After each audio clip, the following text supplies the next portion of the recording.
You work very hard to take care of your dad's legacy. I know that's a big, that you do so much work to take care, to preserve his music, to make sure that it's presented properly. It's a labor of love, and you know, we made music together, we talked a lot about stuff, and you know, this whole thing, which happened, you know, 10 years after we'd done the Dark Horse years, which was kind of like our Star Wars 4, 5, and 6, and then we had to go back and do 1, 2, and 3.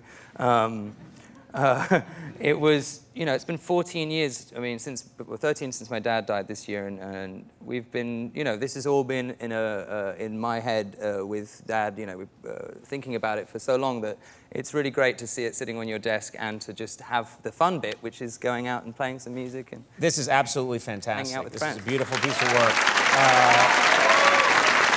The Apple years.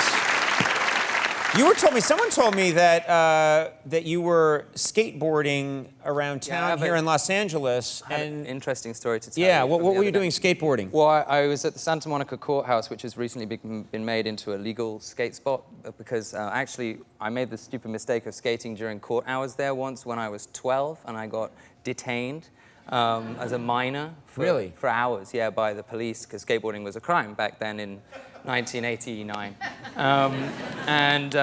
They put my board in the gun crusher, which was unfortunate for my board.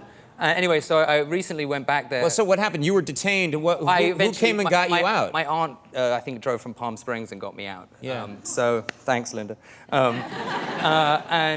So here we are in the year 2014, and it's a legal skate spot now. And I was discussing with a friend of mine, a pro skater called Richie Jackson. We were leaving there the other day in my car, and I said, "Wow, isn't it so great that we can skate here and not get arrested?" And just as he said that, it went, "Ooh, woo," and we got pulled over.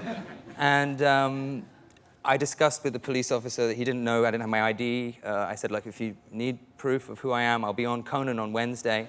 And we're doing this George Harrison week, and my name's Danny Harrison, nice to meet you. Sorry, I didn't make any mistakes driving, I was just driving. And he walked off and he came back and he goes, "Well, I'm a huge Conan O'Brien fan. You guys, you know, go along on your business." Yes. Wait a minute. What? I would think George Harrison would. Yeah, no. This guy has his priorities wrong. And no. Thanks, man. You got me out. Tell me more of this George Harrison. Well, I'm not having it. And he had this big smile on his face when I said Conan O'Brien and he let me go, which was... You're free to use that in your life at any time. Need it, pull the Conan card, it works. I also want to thank you personally. I mentioned this the other day on the air, but I was in London and you had me over to your home, and I'm such a huge fan of your dad's and of his work, and you let me hold his guitars, and just a transformative experience for me. You're just a very generous soul. Well, it was thank you, man. It was a really good day, because we were just there working away, Paul Hicks and I. Actually, Paul, who remastered these records with me.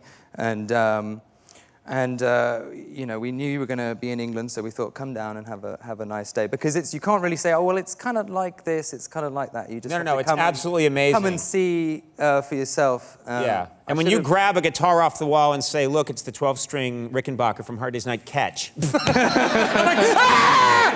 Ah! And it's like, ah! Don't look at it. Don't look at it.